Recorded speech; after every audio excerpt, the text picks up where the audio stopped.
Well, why do you?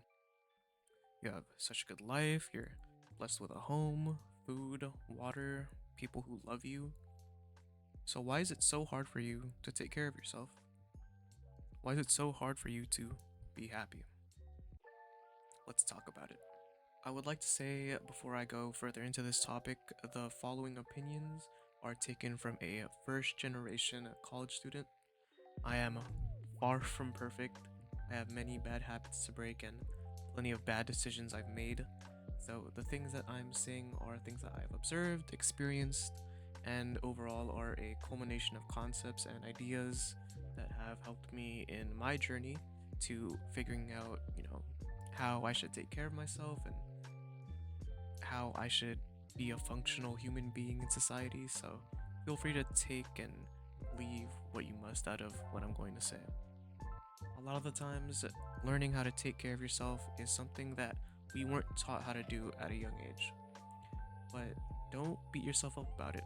It's not your fault.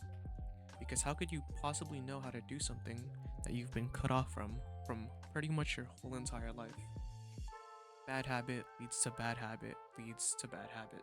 You see it time and time again. A basketball player never learns how to shoot a consistent jump shot, limiting their capabilities.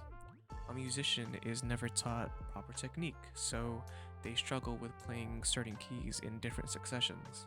A gardener is never taught how to take out weeds and just ignores them, causing unhealthy plants in the future. This brings me to step one. Don't beat yourself up about it. Coming from an immigrant family, there is a lot of pressure that comes with that. Mental and emotional care were the least of my worries when I was in middle school and high school.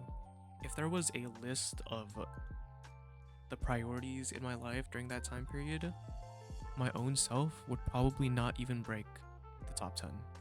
So, throughout all of middle school and high school, or most of it at least, I found that I was putting myself last in a lot of situations.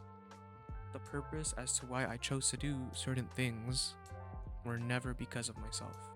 Why did I get good grades? So I can make my family proud. Why did I go to church? So I can worship God because I was just told to do that from a very young age. Why was I, going into Discord calls and staying there 24/7 during COVID so that my friends could have somebody to talk to? And if there was nobody that joined that day, I would stay in that Discord call during all my COVID classes and up until like 2 in the morning. While this looks like I may be trying to paint myself as a perfect person who just had a bad luck of the draw and is trying his best to make others proud, that is pretty far from the truth. I had a lot of things to work out. I was not necessarily the best person. All of this stuff just kind of taught me how to not do things for myself. My inability to do things for myself just skyrocketed. So when the going got tough and things went to crap, I didn't know what to do. I was stuck. So as a result, I didn't become the best person once I received some independence. Socially, I wasn't really the best person. I was great academically, I was good for the pictures, I was good for the awards, but I didn't know how to take care of myself. The substitute, as such, was to put others down. I teased people, made fun of people, I clowned on everybody. If you talked crap about me, I would have something to say right back. And if you didn't talk crap about me, I would still have something to say just in case you did.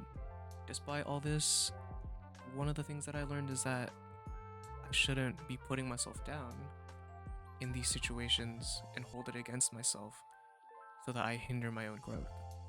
I was so young and immature and selfish, even though I was doing so much for other people.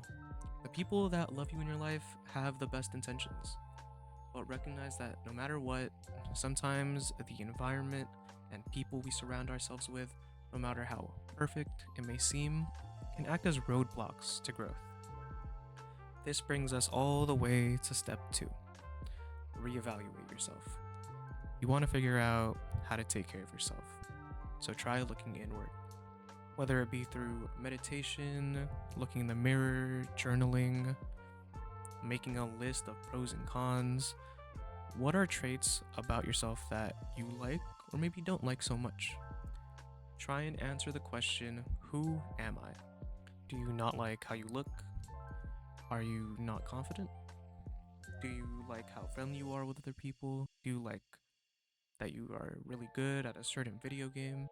Do you not like how lazy you are, that you procrastinate on your homework? It could be as simple as just wanting to fix your sleep schedule because you're addicted to caffeine. Especially as a teen or a young adult in this generation, it is a constant battle against beauty standards, societal norms, and trying to be cool. Nowadays, it's all about the money. It's all about getting bread and dressing nice, attracting the huzz, and doing whatever you can to make yourself stand out to other people. Have you ever decided to just try and take a step back from all that? And I know it's hard to do so, it's very hard to disconnect from all of these things happening around you and just try and figure out what you love or might not love so much about yourself. And not through the lens of other people, of your friends, your family, of even God, but just how you view yourself with your own two eyes, with your own heart, with your own mind. The purpose of this reflective exercise isn't to see whether you're a good or a bad person. It's to ground yourself in what you see, to be realistic. I don't want you to be pessimistic about your flaws, and I don't want you to be modest about your achievements and your successes and strengths. I want you to see all that you've done, all that you are, and to really gauge what you like and don't like about yourself in a way that isn't demeaning, in a way that isn't unrealistic in general. Now that you've taken some time to have a sense of self and really look inward and be reflective in your own being, step 3 is to reevaluate others in your life. There are 2 parts to that, but the first part is to really deepen your relationships with people that you love and people that love you back. And also to make sure to let go of people that you may not love the same way, or people that may not love you the same way, or not love you at all, or you don't love that person at all. Because we're not playing a single player game, we are stuck in a average lifespan of 70 years of multiplayer gameplay. So really take your time and figure out all these little complexities that happen with the social interactions of your life. I've screwed up a relationship of almost 2 years. I've cut off at least 5 close friends. I've been cut off by at least 5 more. However, the smaller my circle got, the more time and the more freedom I was allowed to create closer bonds and be with people that I truly know and people that truly know me. In high school, I wasn't a really big outgoing person. I went to a pretty small Marianist high school where people kind of knew everybody. I wasn't really somebody that really got out there, went to parties, went to club meetings. I did my own thing a little bit. I did, explore here and there, but overall, I was a pretty introverted person. Now that I'm in college and I've started to really evaluate myself and other people, all of a sudden I want to go out more. I want to go with my friends to go grab coffee. I want to go to an arcade with them. I want to call them for no reason, just to see how they are. As a practicing Catholic, I wanted to strengthen my faith and relationship with the church. I wanted to find ways where I can strengthen my relationship with God in a way that was separate from what my family taught me, from what schools taught me, and something that I can have that was really intimate. I put an effort to go to Mass every Sunday. I do Bible study by myself, sometimes with other people. I will personally go ask questions to pastors and religion teachers to have questions about certain Bible verses because I really do want to learn. There were also people in my life I had to realize were simply not good for me.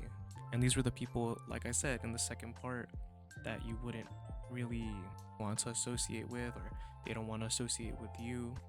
In the past, I had this really bad habit of, grabbing and holding on to whoever I could socially, and like a friend. You know what I'm trying to say. I really, really wanted people to like me in middle school and high school. I wanted to be friends with everyone. I wanted to hear everyone's stories and laugh with them and have inside jokes with them. However, there are people who might not want to be friends with me, whether it's because of something I did or it's just they're not vibing with me, and that was a really hard obstacle for me to overcome.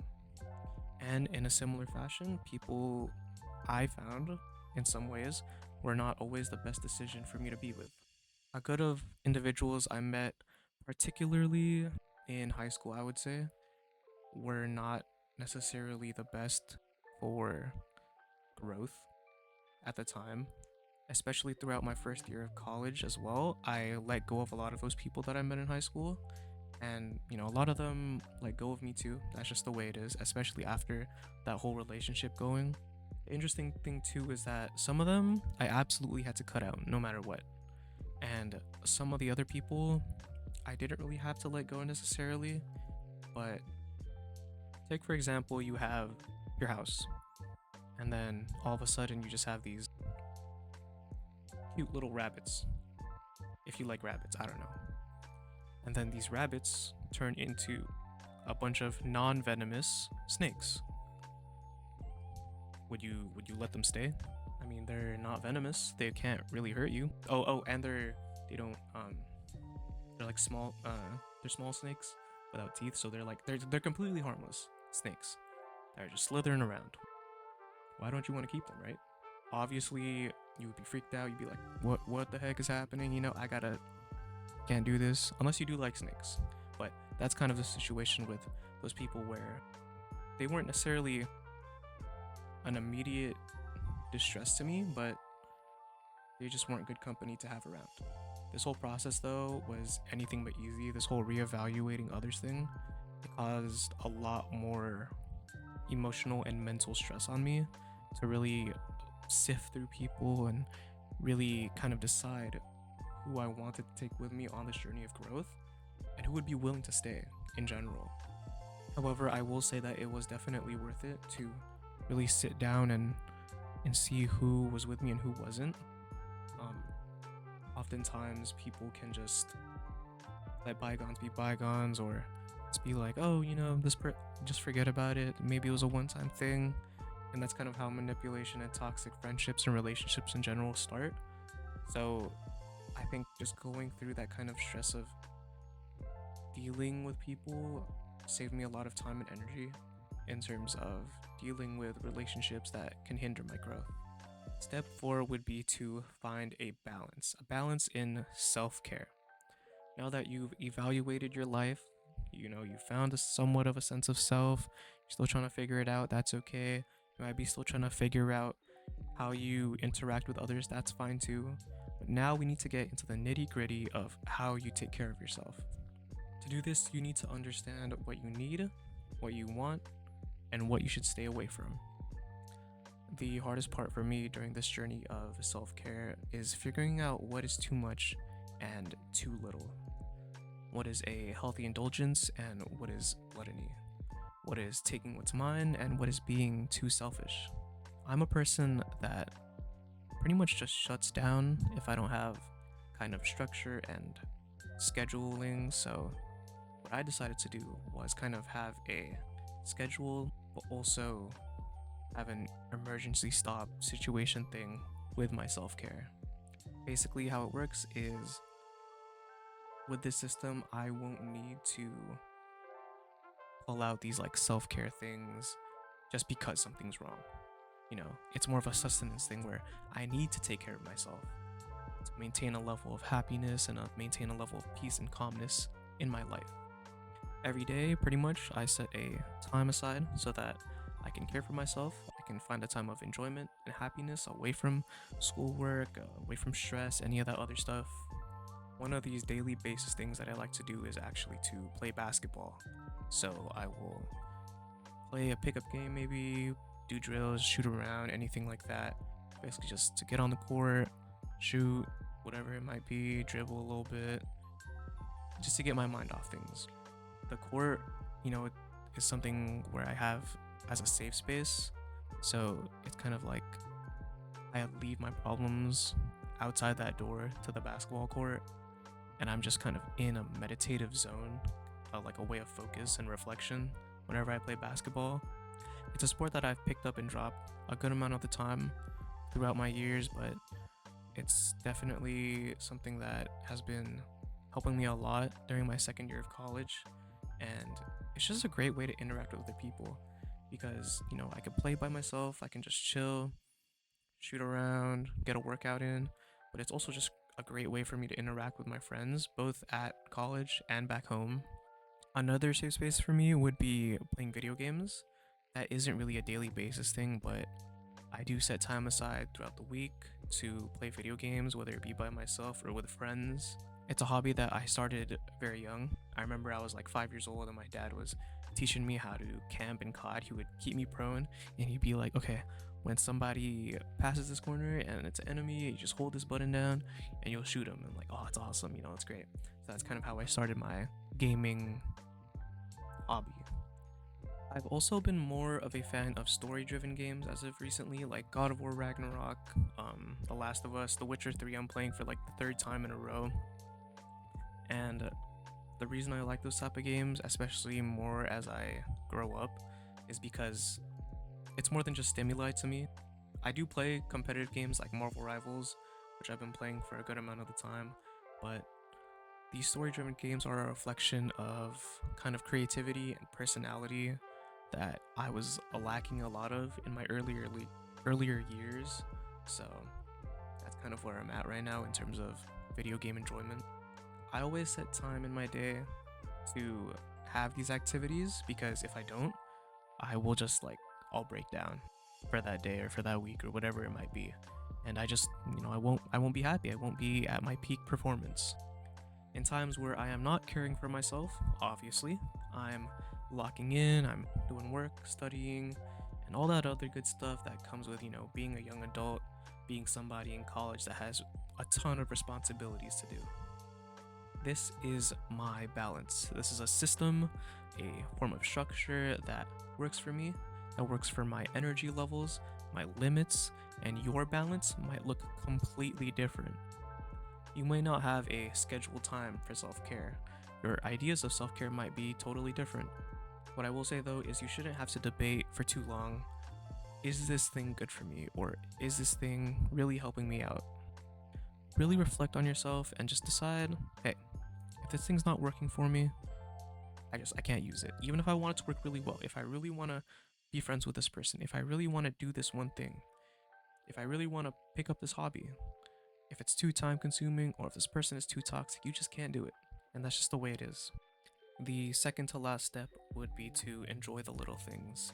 I know I mentioned pretty grandiose ideas of what self care might be, like a whole day where I just do nothing, or playing video games, playing basketball, things that are kind of big ideas.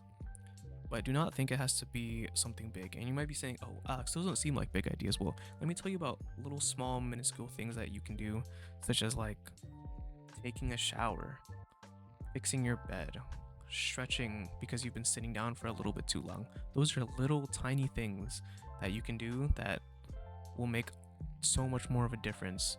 And you don't realize it till you actually do it. You can sleep in for 30 more minutes. You can, wash your face or maybe light your favorite scented candle.